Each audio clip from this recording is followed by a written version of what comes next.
இந்த ஜூனியர் உடனுக்கு நான் வந்து என்னுடைய வருத்தத்தை தெரிவித்துக் கொள்கிறேன். இதை விட வேற ஏதாவது தொழில் பண்ணலாம். நீங்க பத்திரிகை தொழில் பண்றதை விட இந்த மாதிரி எழுதுறதுக்கு வேற ஏதாவது தொழில் அவங்க குடும்ப ரீதியா பண்ணிட்டு போகலாம். அந்த ஜூனியர் உடன்லாம் இதுக்கு மேல எனக்கு காட்டமா எனக்கு பேச முடியாது. வணக்கம்.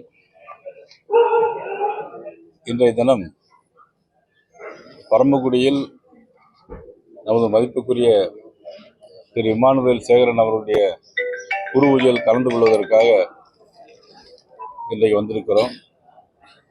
பாரதிய ஜனதா கட்சி என்றைக்குமே மறைந்த தியாகிகளையும் பெரியவர்களையும் வணங்குவதிலும் போற்றுவதிலும் நாங்கள் எங்களுடைய கடமையை இதுவரையிலும் செய்திருக்கிறோம். அந்த வகையில் இன்று மரியாதை செலுத்துவதற்காக பரமக்குடி செல்வதற்காக வந்திருக்கிறோம்.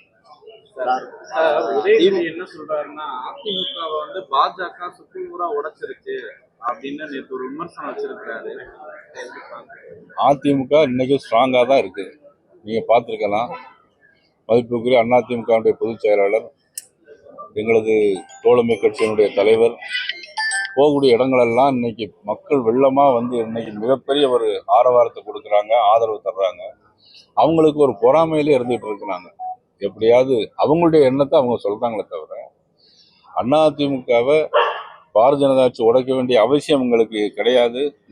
நாங்கள் தான் இன்றைக்கு அவர்கள் தலைவர்களாக ஏற்றிருக்கிறோம்.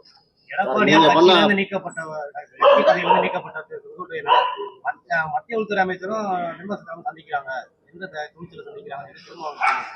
இது சந்திக்கிறது துணிச்சல்லாம் ஒண்ணு வேண்டியதில்லை. யாராவது வந்து அதாவது இல்ல இப்ப என்னன்னா அவங்க போயிருக்கலாம், சந்திச்சிருக்கலாம்.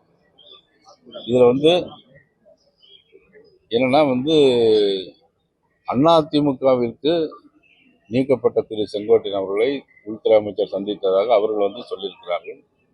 எனக்கு இது வந்து முழுமையான எனக்கு அதுல கருத்து எனக்கு தெரியாது. பாஜக அறுவை சிகிச்சையில வந்து அதிமுக வந்து ஐசியூல இருக்கு அப்படின்னு விமர்சனம். யாரு? உதயநிதி. 2026 பிறகு யாரு ஐசியூ போறாங்கிறது தெரியும். சார், ஓபிஎஸும் டிடிவியும் ரெண்டு பேருமே என்ன சொல்றாங்கன்னா, என்னோட எண் வந்து நயினார் நாகேந்திரன் இருக்குது, அவர் எப்ப வேணா எங்களை தொடர்பு கொண்டு பேசலாம் அப்படின்லாம் பேசியிருக்காங்க. ஓபிஎஸ் வந்து கூட்டணிக்கு எந்த நிபந்தனையும் விதிக்கல.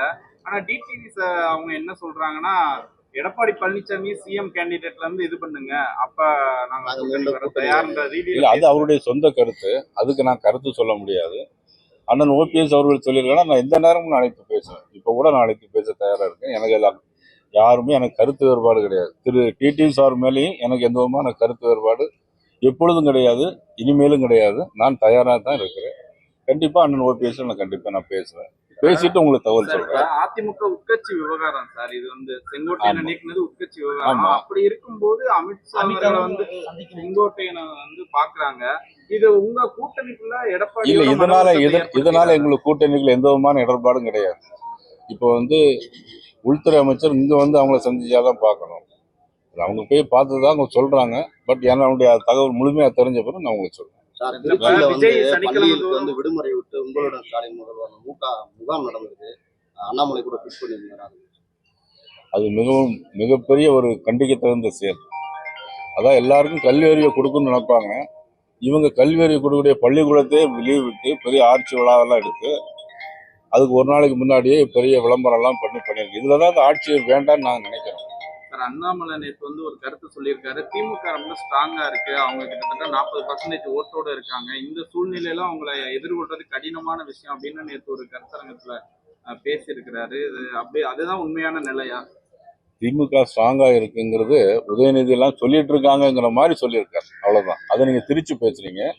திமுக ஸ்ட்ராங்கா இருக்குன்னு திரு அண்ணாமலை அவர்கள் சொல்லவே இல்லை. திமுக ஸ்ட்ராங்கா இருக்கதான அவங்க சொல்லிக்கிட்டு இருக்கிறாங்கன்னு சொன்னாங்க. அவ்வளவுதான். விஜய் சனிக்கிழமை தோறும் பிரச்சாரம் பண்றாரு. சனிக்கிழமை தோறும் பிரச்சாரம் பண்ற வாரத்துக்கு ஒரு நாள். சனிக்கிழமையை பத்தி உங்களுக்கு தெரியும். அதுக்கப்புறம் நான் ஒன்றும் சொல்ல வேண்டாம்.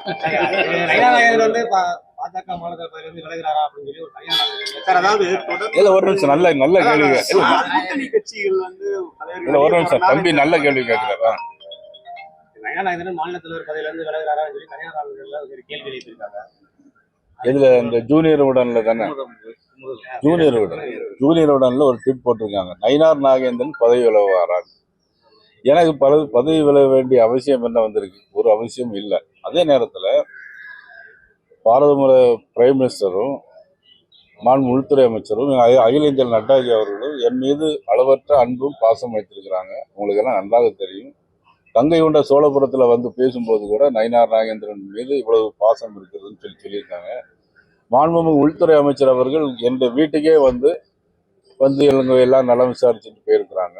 இவ்வளவு தூரம் இருக்கும்போது நான் பதவி விலக வேண்டிய அவசியம் இல்லை. ஒண்ணு, ஊடகங்களும் பத்திரிகையாளர்களும் இந்த மாதிரி பத்திரிகை தர்மத்தை காப்பாற்றணும். இந்த ஜூனியர் நிறுவனனுக்கு நான் என்னுடைய வருத்தத்தை தெரிவித்துக் கொள்கிறேன். இதை விட வேற ஏதாவது தொழில் பண்ணலாம். நீங்க பத்திரிகை தொழில் பண்றதை விட இந்த மாதிரி எழுதுறதுக்கு வேற ஏதாவது தொழில் அவங்க குடும்ப ரீதியா பண்ணிட்டு போறாங்க. ஜூனியர் நிறுவனம்லாம் இதுக்கு மேல எனக்கு காட்டமா எனக்கு பேச முடியாது.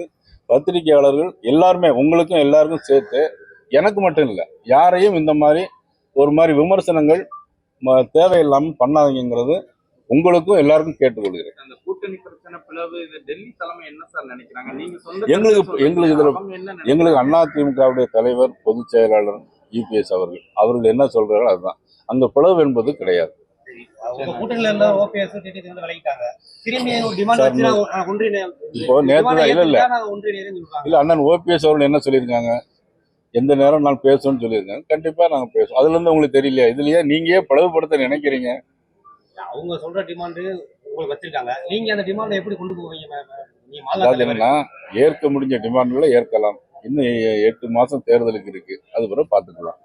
அந்த ஜூனியர் உடன் பத்திரிகையெல்லாம் சொல்லிருங்க. கொஞ்சம் இது மாதிரி யாரும் நீங்களும் ஏதாவது எழுதுறாங்க,